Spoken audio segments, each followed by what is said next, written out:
Իշխանական կուլիսներում ակտիվ քննարկում են ԿՊԱ-ական Արմեն Խաչատրյանի դստեր հարսանիքը, որը տեղ է ունեցել վերջերս Աղաբաբյանց ռեստորանում։ Բանն այն է, որ հարսանիքին ԿՊ վերնախավը չի մասնակցել ոչ վարչապետը, ոչ ազգային ժողովի նախագահը, միայն հաշված ԿՊԱ-ականներ են ներկա եղել։ Պատգամավորի նեղ կռուգը մինչդեռ շատերն ակնկալել են, որ ԿՊ վարչության անդամ դարձած Խաչատրյանն առիթը բաց չի թողնի թիմի հետ մերձեցման երեկո անցկացնելու, որ իր ընտրվելը ծանր տարած մարդկանց հետ կոնտակտը վերականգնի, ցույց տալով, որ ինքը սրսուր ԿՊԱ-ական է, այլ ոչ թե ՀՀԿ-ի ժամանակվա գայիշնիկ։ Ժողովուրդ օրաթերթը գրում է փաստաբան Ալեքսանդր Կոչուբաևի ձերբակալությունը ըստ ամենայնի միայն մեկ անձի թիրախավորում չէ, այն մեկնակետն է, որից հետո սկսվում է քաղաքական ճնշումների նոր փուլը։ Ըստ Ժողովուրդ օրաթերթի տեղեկությունների Նիկոլ Փաշինյանը քաղաքական հրահանգ է տվել քննչական եւ իրավապահ մարմիններին հետևել հատկապես ընդդիմադիր հայացքներ ունեցող գործիչներին, իրավաբաններին, իրավապաշտպաններին առանձնացնելով Ռոբերտ Քոչարյանի եւ Սամվել Կարապետյանի աջակիցներին։ Կարծիքի ազատության սահմանները սեղմվում են ոչ թե օրենքների,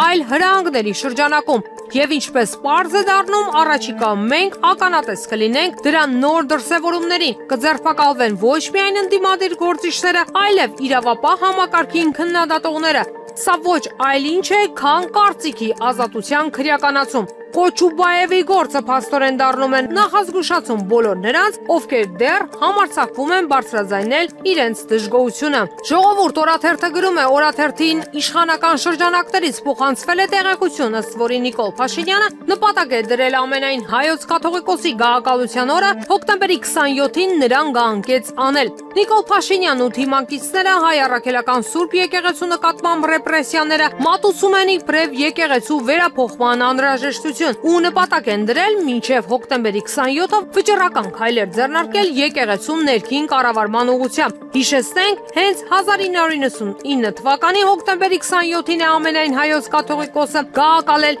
եւ ԿՊ-ն 26 տարի անց որոշել է կաթողիկոսական ընտրությունների արդյունքները վիճարկել, հարձակվելով եկեղեցու վրա։ Հրապարակ թերթը գրում է, թվում էր 44-օրյա պատերազմի քննիչ հանձնաժողովի զեկույցի ոդիսականն ավարտված է, զեկույցը ժամկետանց լինելու պատճառաբանությամբ ազգային ժողովի նախագահն ուղարկել է ազգային ժողովի գաղտնի բաժին։ Լիագումար նիստում քննարկելու փոխարեն, սակայն իշխանական կուլիսներում հարցը փակված չեն համարում։ Հանձնաժողովականների մեծ մասը եւ զեկույցի վրա աշխատած իրավաբանները շարունակում են պայքարել եւ ապացուցել, որ ազգային ժողովի նախագահին պետաիրավականի նախագահ Վլադիմիր Վարդանյանը մոլորեցրել է իր սխալ եզրակացությամբ։ Զեկույցի ճակատագիրը պետք է վճռվի ազգային ժողովի լիագումար նիստում, սակայն նիստ չի հրավիրվում, ինչը նշանակում է, որ իրավիճակը կարելի է ի շրջանս յուր շրջել։ Բարձրացված աղմուկից հետո նաև ազգային ժողովի նախագահն է Վարդանյանի եզրակացությունն ուղարկել Նիկոլ Փաշինյանին։ Նա այլ պարզաբանումները պահանջել հանձնաժողովից եւ ստացել վերոնշյալ փաստարկները։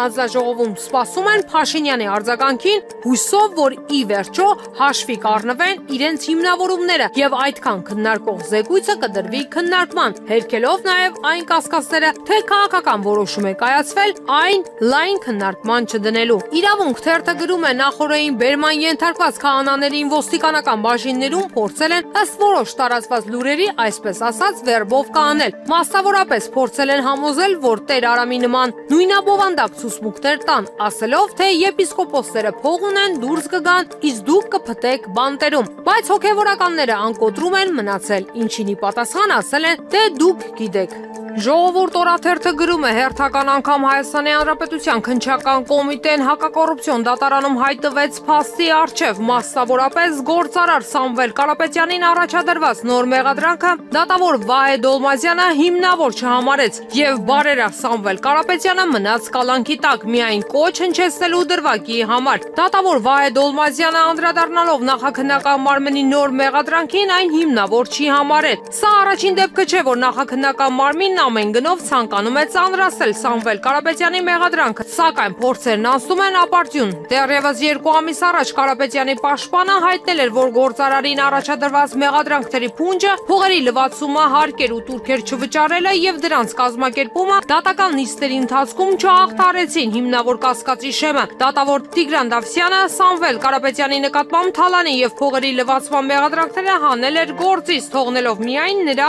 արտահայտված կարծիքի ու ձևով արտահայտության վերաբերյալ մասը։ Ստացվում է իշխանության սրտի դատավոր Վահե Դոլմազյանը, դատավոր Տիգրան Դավթյանը, Հայաստանի Հանրապետության վերաքննիչ դատարանի դատավոր Ժենյա Մելիքսեթյանը մերժել են նախաքննական մարմնին եւ հիմնավոր չեն համարել վերջիններիս մեղադրանքները իշխանական կամ ծառայողական լիազորությունները կամ դրանցով պայմանավորված ազդեցությունն օգտագործելով առանձնապես խոշոր չափերով փողերի լվացումը։